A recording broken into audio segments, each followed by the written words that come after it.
All right, let's get this show started. In today's news, Shavkat Rakhmonov accuses Belal Muhammad of ducking him. After winning UFC gold, Belal announced his intentions of defending his title frequently, welcoming all challengers, and even considering a move up to 185 pounds to dethrone Dricus du Plessis. However, many fight fans believe that the most logical next contender is the undefeated Shavkat Rakhmonov, who has been patiently awaiting his title shot. In a recent interview with Submission Radio, Shavkat shared the following message for Belal. If Belal sees this interview, what is your message to him right now? Yeah, all I can say to Belal to get ready. There's nowhere to run. This fight have to happen next. And the cage will close and we'll see who is the better man. That's it. Now he's reposted the clip and took to X, writing, "After all the talk about being an active champion, truth is, Belal isn't even ready to defend his title this year." A fan replied, "I get what you're saying, but I feel like you rarely ever fight at all, bro." Shavkat responded, "I accepted the fight with Madalena. Not my fault he is injured." Demetrious Johson responds to Belal Muhammad's harsh criticism.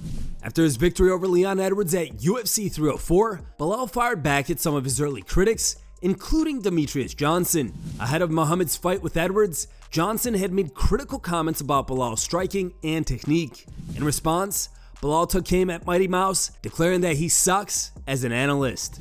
Now, in a recent interview on the Jackson podcast, DJ responded to Belal's latest comments and explained why he believes Belal is mistaken.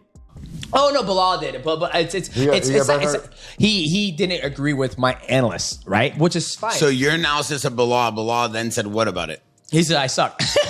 No, he didn't. Yeah, it's fine. I'm not worried about that though. But I just tell him, like, when I analyze the fight, it's just like, could you imagine who just retired? Tom Brady. Now he's one of the greatest quarterbacks of all time. Multiple Super Bowl rings. As you look at me, if I was to compare myself to Tom Brady, I've had 15 world title fights. Successful victories. So he's had, 6 Super Bowl rings? 7, right? So obviously the game is going to change over time, but he's an analyst now. So he's going to give his thoughts of what this quarterback should do. Now, if a quarterback goes, nah, I wouldn't have done that, and he can go back and go, well, I would have done that. Then people are going to look at, okay, well, Tom Brady has 6 Super Bowl rings. You haven't even won one yet. You just got to the fucking dance. I think people are going to side with, not saying Tom Brady is right, but he's going to have more pull than the other person. Michael Chandler has a message for Conor McGregor. On a new podcast called Beat the Heat, Chandler stated that he refuses to play the victim and has now reached a point where he simply wants to move on from Conor McGregor. You can check out the full episode on the Beat the Heat YouTube channel. We've attached the link in the video description.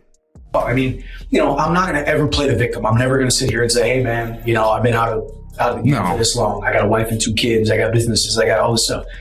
It's more just, with all due respect, I'm ready to put you behind me. I'm ready to put you flat on your back in the middle of an octagon, wherever it is, hopefully Las Vegas, Nevada, and I can walk out of that octagon and never have to think about you again. I can just ride the coattails of the eyeballs that were there that night. So Dana White teases a major announcement on Conor McGregor and several other UFC stars. Perhaps McGregor will fight in the UFC this year after all. Dana White took to Instagram Live Wednesday evening to promote a Power Slap event when he slipped some intel teasing that fresh news is about to drop involving some of the promotion's biggest stars. Actually, Max, we were talking about you today. We got some good shit for you, Max. Oliveira versus Volkanovski. We got some news coming out for both of those guys too real soon. Charles Oliveira, we got Oliveira news coming too. Talked about Conor today too. We got Conor news coming up. We got Oliveira news coming up. We got Chandler news coming up. We got Max Holloway news coming up. All that good shit coming soon. During the stream, Dana also mentioned Jon Jones and blasted media for putting him in 3rd place within the pound-for-pound rankings. You know what's fucking great? Listen, I'm telling you right now to watch Power Slap Road to the Title on Rumble. I'm looking at my board right here. These fucking media guys have Jon Jones ranked number 3 in the pound for pound. I know I keep going back to this, but these guys are so fucking stupid. It's unbelievable. Anyway, Power Slap Road to the Title right now. Ben Askren gets honest on Kamaru Usman's fighting future.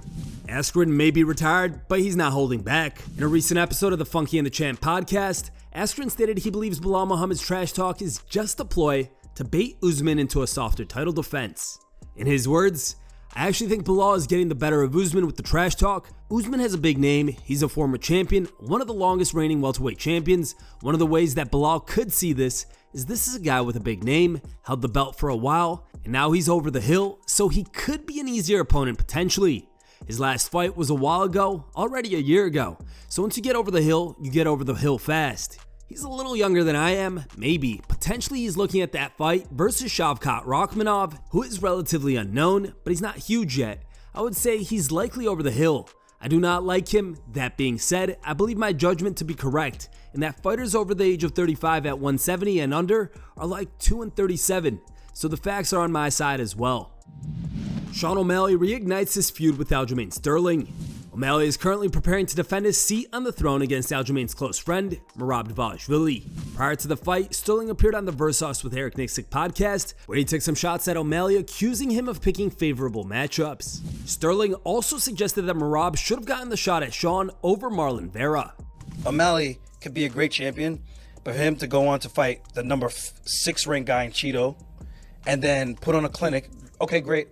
But again, stacking the deck in favorable matchups for you to look and appear as you're him.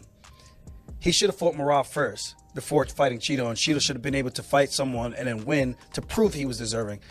Then now Umar beats Corey Sandhagen. So I just think it gets weird. Yeah. You can do this all day long, right? Yeah. But I'm just calling it how it is. You get an easier title defense against a guy you're clearly worlds better than. Right. Stylistically, the guy's not going to try to take you down. He can't take you down because he has no wrestling ability. And he's ranked 6. You want to go the Jake Paul route and just pretend you're this guy that's this enigma of a fighter? Okay, great. You still have skills, but don't tell me you beat the best guys at their best abilities, because that's absolute bullshit. O'Malley responded, "I'm glad they gave me an easy fight to get the title." Aljo replied, "Facts are facts. Let's see how long you stay there now. Can't stack the deck anymore, brosif." Jon Jones lets it go on Tom Aspinall. During a recent interview with Sports Bible, Aspinall named Jon Jones as the UFC's biggest fight dodger. Champion of Aura. I'd say Alex Pereira's up there. Yeah. I think so. Champion of fight dodging. Fight dodging? Yeah. Oh, that'd have to be Jon Jones, wouldn't it? Ooh. We know he's trying to fight old man Stipe. Yeah. Well, he's gonna fight old man Stipe, so that's he's the fight dodger around here. Hopefully he doesn't dodge it against you. Oh well, he's gonna. He's definitely gonna. Jones showed up in the comments, responding, "This dude literally has my large cock in his mouth every week. I'm flattered. I absolutely guarantee he will not win more world championships than me. That's truly all that matters at the end of the day. There's been many champions, no one like me. I sleep good at night." It's time for today's top memes. Third place was found over on Instagram and was posted by Famov. Second place meme was found over on Instagram and was posted by Cade Moss. The top pick was found over on Reddit and was posted by DD Wildflower.